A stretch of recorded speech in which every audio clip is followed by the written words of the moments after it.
మంత్రి అఖిలప్రియ ఏం చేయబోతున్నారు? ఆమె ఆ పార్టీలో చేరబోతున్నారా అన్న చర్చ జోరుగా సాగుతున్న వేళ జంపింగ్ జపాంగ్ సాంగ్ ఆలపిస్తారా లేక అసంతృప్తి తెలియజేయడం వరకే పరిమితం అవుతారా? 100 కాదు 50 కాదు, జస్ట్ సింగిల్ డిజిట్ అంటోందట టీడీపీ అధిష్టానం.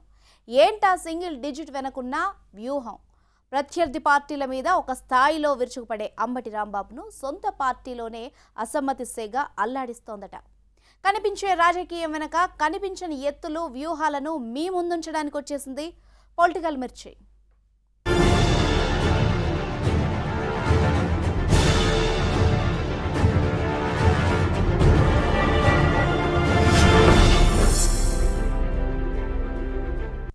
అఖిలప్రియ పార్టీ మారబోతున్నారా?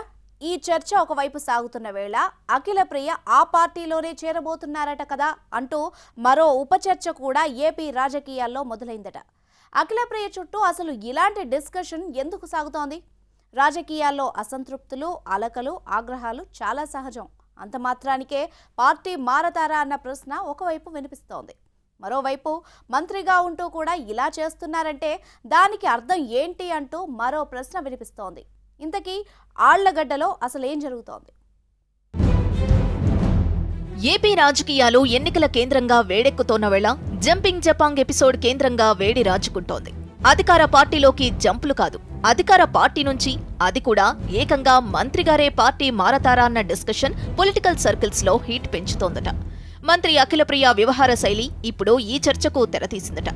అఖిలప్రియ పార్టీ మారే ఆలోచన చేస్తున్నారా? ఆమె జనసేనలో కానీ వైసీపీలో కానీ చేరే దిశగా ఆలోచన చేస్తున్నారా అన్న డిస్కషన్ కర్నూలును దాటుకొని ఏపీ అంతటా వ్యాపిస్తోందట. గన్మెన్లను దూరంగా పెట్టడం, చంద్రబాబు జిల్లాకు వచ్చిన వేళ మంత్రిగా ఉండి కలవకపోవడం, ఇలా వరుస పరిణామాలు అఖిలప్రియ పార్టీ మారబోతున్నారా అన్న ప్రశ్నను లేవనెత్తుతున్నాయని రాజకీయ వర్గాలు చెబుతున్నాయి. అహోబిలానికి చెందిన టీడీపీ నేత సంజీవనాయుడుపై పీడీ యాక్ట్ పెట్టి అరెస్ట్ చేశారు పోలీసులు. ఆ తర్వాతనే ఆళ్లగడ్డలో పలువురు టీడీపీ నేతల ఇళ్లల్లో సోదాలు చేశారు. ఇదే భూమా కుటుంబ ఆగ్రహానికి కారణమైంది. అసలు ఏమీ జరగకుండా పోలీసులు తమ వారిపై దాడులు చేయడం ఏంటని నిలదీశారు అఖిలప్రియ.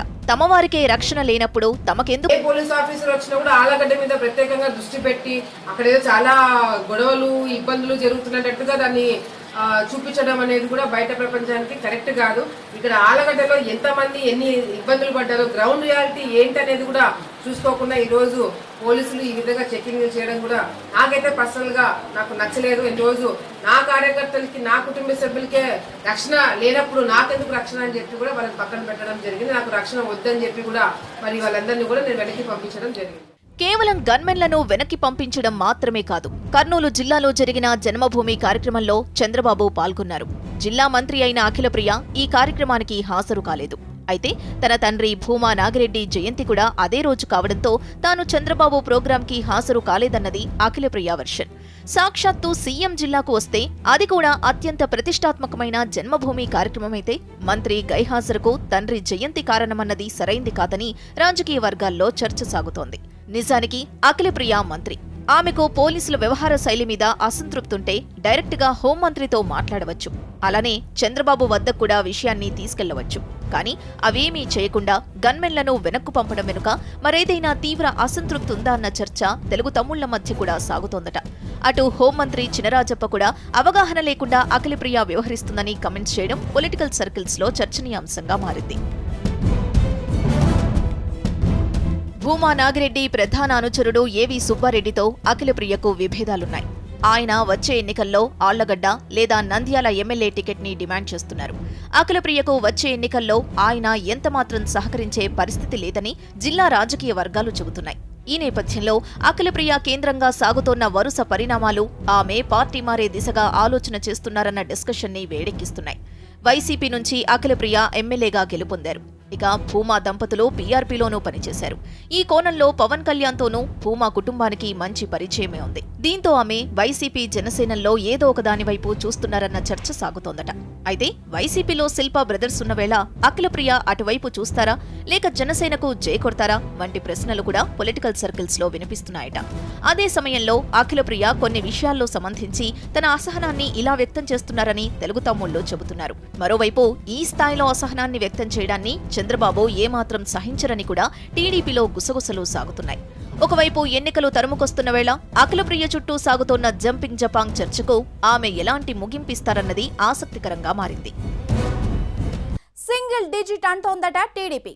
ఎన్నికలు ముంచుకొస్తున్న వేళ పార్టీ నోట నెంబర్ల మాట వినిపిస్తే అంతకు మించిన ఆసక్తి ఏముంటుంది? మరి టీడీపీ అధిష్టానం చెబుతున్న సింగిల్ డిజిట్ కూడా ఎన్నికలకు సంబంధించినదే అట.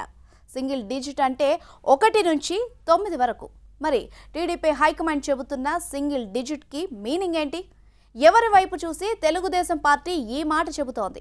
ఈ ప్రశ్నలకు సమాధానంగా ఏపీ కాంగ్రెస్ వైపు వేలు చూపిస్తున్నాయి రాజకీయ వర్గాలు. ఏపీ పొలిటికల్ స్క్రీన్ మీద సింగిల్ డిజిట్ అంటోందట టీడీపీ అధిష్టానం. ఇది ఏదో ఒక పార్టీ ఎన్నికల్లో సాధించే ఫలితాలకు సంబంధించింది కాదు. పొత్తులో భాగంగా కాంగ్రెస్ పార్టీకి టీడీపీ ఇచ్చే అసెంబ్లీ నియోజకవర్గాలట. కాంగ్రెస్ టీడీపీ మధ్య మొదలైన స్నేహగీతాలు ఏపీ ఎన్నికల్లో కూడా కంటిన్యూ కానున్నాయి. ఏపీలో కాంగ్రెస్ పరిస్థితి గురించి ప్రత్యేకంగా చెప్పనక్కర్లేదు. ఆ పార్టీ కోమా స్థితి నుంచి బయటకు రాని దుస్థితిలోనే ఉంది. అయితే జాతీయ రాజకీయాలను దృష్టిలో పెట్టుకుని ఏపీలో ఏమాత్రం బలంగా లేకపోయినా కాంగ్రెస్తో కలిసి వెళ్లే దిశగా టీడీపీ ఆలోచన చేస్తోందట. దీంతో అటు ఏపీ కాంగ్రెస్ నుంచి అప్పుడే డిమాండ్లు మొదలవుతున్నాయట. ఒక్కో జిల్లాలో 2 నుంచి 3 అసెంబ్లీ నియోజకవర్గాలను తమకివ్వాలని ఏపీ కాంగ్రెస్ నుంచి నెమ్మదిగా డిమాండ్స్ వినిపిస్తున్నాయట. ఏపీలో మొత్తం 13 జిల్లాలున్నాయి. ఈ లెక్కన సుమారు 30 నుంచి 40 అసెంబ్లీ నియోజకవర్గాలను కాంగ్రెస్ అడుగుతోందట. అయితే ఈ విషయంలో కాంగ్రెస్ ని ఎంటర్టైన్ చేయడానికి చంద్రబాబు ఏమాత్రం సిద్ధంగా లేరట. ఎన్ని అసెంబ్లీ నియోజకవర్గాలు కావాలో మీరే నిర్ణయించుకోండి అంటోన్న టీడీపీ అధిష్టానం చిన్న షరతు పెడుతోందట. సింగిల్ డిజిట్ దాటకుండా కోరమంటోందట. అంటే 9 అసెంబ్లీ నియోజకవర్గాలకు మించి కాంగ్రెస్ కి ఇచ్చేది లేదన్న సంకేతాలను టీడీపీ హైకమాండ్ పంపుతోందట. విడిగా పోటీ చేస్తే ఒక్క అసెంబ్లీ నియోజకవర్గంలో అయినా గెలుస్తామని ధీమాగా కాంగ్రెస్ నేతలే చెప్పలేని పరిస్థితి. దీంతో టీడీపీ కూడా డిమాండ్ చేయడం కానీ గట్టిగా రిక్వెస్ట్ చేసే పరిస్థితి కానీ కాంగ్రెస్ కివ్వకుండా సింగిల్ డిజిట్ దాటకుండా అసెంబ్లీ స్థానాలు కేటాయించే ఆలోచనలో ఉందట. మరోవైపు పార్లమెంటు స్థానాల మీద కూడా గట్టిగానే ఫోకస్ పెడుతున్నారట ఏపీ కాంగ్రెస్ నేతలు. జాతీయ స్థాయిలో రాహుల్ గాంధీకి సానుకూల పవనాలు వీస్తున్నాయని అంటోన్న కాంగ్రెస్ నేతలు ఈసారి తమ పార్టీ నేతృత్వంలోనే కేంద్రంలో సంకీర్ణ ప్రభుత్వం ఏర్పడుతుందని నమ్ముతున్నారట. ఏపీలో టీడీపీ కాంగ్రెస్ కూటమి పవర్లోకొచ్చినా టీడీపీదే హవా ఉంటుంది. కనీసం టీడీపీ మద్దతుతో ఎంపీగా గెలిస్తే ఢిల్లీలో అయినా పట్టు పెంచుకోవచ్చని ఏపీ కాంగ్రెస్ నేతలు ఆలోచన చేస్తున్నారట. దీంతో అత్యధిక మంది కాంగ్రెస్ నేతలు ఎంపీగానే పోటీ చేసే వ్యూహానికి పదును పెడుతున్నారట. దీంతో అసెంబ్లీ నియోజకవర్గాల విషయంలో టీడీపీ చెప్పినట్టు విని పార్లమెంటు స్థానాలను ఎక్కువగా అడగాలన్న చర్చ కూడా ఏపీ కాంగ్రెస్ లో సాగుతోందట. అయితే ఎంపీ స్థానాల్ని కాంగ్రెస్ కిచ్చే విషయంలో టీడీపీ అధిష్టానం ఆలోచన మరోలా ఉందట. కాంగ్రెస్ కి ఎన్ని పార్లమెంటు స్థానాలిచ్చినా అక్కడ ఆ పార్టీ అభ్యర్థి విజయానికి మనం సహాయపడటం కాదు, మనమే గెలిపించాల్సిన పరిస్థితి ఉంటుందని టీడీపీలో చర్చ సాగుతోందట. అలానే అసలు కాంగ్రెస్ తో స్నేహం చేయడానికి టీడీపీ సిద్ధం కావడం వెనుక ఉన్న ఏకైక కారణం జాతీయ రాజకీయాలను దృష్టిలో పెట్టుకునే. రేపు కేంద్రంలో కీలక పాత్ర పోషించాలన్నా, నేషనల్ పాలిటిక్స్ ని ప్రభావితం చేయాలన్నా ఎంపీ స్థానాలు టీడీపీకి చాలా ముఖ్యం. కాబట్టి కాంగ్రెస్ కి ఎక్కువ ఎంపీ స్థానాలు కేటాయించే పరిస్థితే ఉండదని తెలుగు తమ్ముళ్లు చెబుతున్నారట.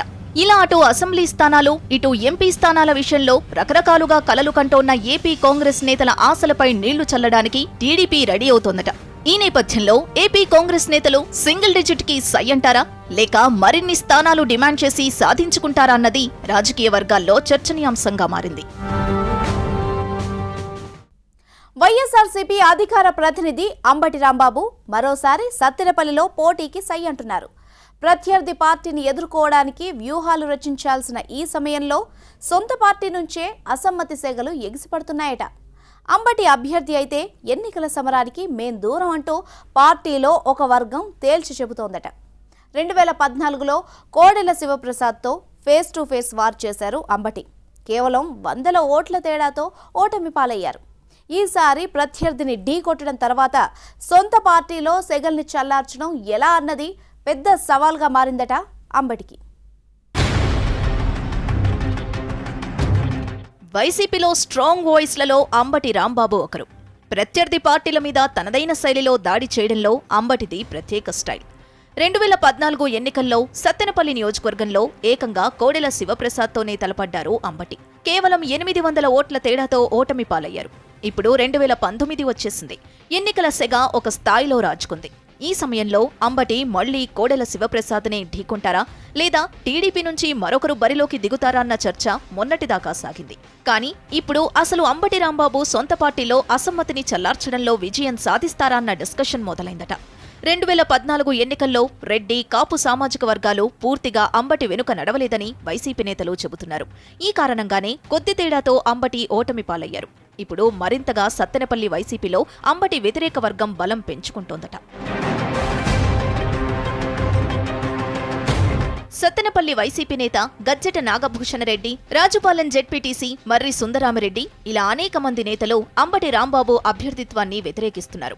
కేవలం అసమ్మతి రాగాలు వినిపించడం మాత్రమే కాదు, బహిరంగంగా మీటింగ్ పెట్టి మరీ అంబటికి టికెట్ ఇవ్వవద్దని తేల్చి చెప్పేశారు. సత్తెనపల్లిలో అంబటి బహిరంగ సమావేశం నియోజకవర్గంలో పెద్ద చర్చకు తెరతీసిందట. రెడ్డి సామాజిక వర్గం నేతలు వ్యతిరేకించడం, అటు కాపు సామాజిక వర్గం నేతల నుంచి పూర్తి మద్దతు లభించకపోవడంతో ఈసారి అంబటి రాంబాబు పార్టీలో తనకు అనుకూల వాతావరణాన్ని ఎలా క్రియేట్ చేస్తారన్నది చర్చనీయాంశంగా మారింది. గత 4.5 ఏళ్లుగా నియోజకవర్గంలో ప్రజలకు అందుబాటులో ఉంటూ టీడీపీని సమర్థవంతంగా ఎదుర్కొంటున్నారు అంబటి. కానీ కాపు, రెడ్డి సామాజిక వర్గాల్లోని ముఖ్య నేతలు అంబటికి ఎంతవరకు జై కొడతారన్న సందేహం తొలి నుంచి వైసీపీ నేతలను వెంటాడుతూనే ఉంది. ఇప్పుడు ఎన్నికలకు 3 నెలల సమయమే మిగిలిన నేపథ్యంలో అసమ్మతి వర్గం రోడ్డెక్కేదాకా వచ్చేసింది. అసలు అంబటి రాంబాబుకు టికెట్ ఇవ్వవద్దంటూ పార్టీ అధిష్టానానికి తెగేసి చెబుతున్నారు ఆయన వ్యతిరేక వర్గం. రాష్ట్ర వ్యాప్తంగా వైసీపీకున్న స్ట్రాంగ్ లీడర్స్లో ఒకరుగా పేరు తెచ్చుకున్న అంబటి రాంబాబు సత్తెనపల్లి పార్టీలో పూర్తి పట్టును సాధించలేకపోయారన్న చర్చ వైసీపీలో సాగుతోంది. అసమ్మతి నేతలను బుజ్జగించి అంబటి రాంబాబు టికెట్ తెచ్చుకుంటారా? నియోజకవర్గంలో పార్టీ నేతలందరినీ ఏకతాటిపై నడిపించి సమరశంఖం పూరిస్తారా? లేక అంబటికి ఇబ్బంది పెట్టే క్రమంలో అసమ్మతి నేతలు విజయం సాధిస్తారా అన్న ప్రశ్నలు సత్తెనపల్లి వైసీపీలో హల్చల్ చేస్తున్నాయట.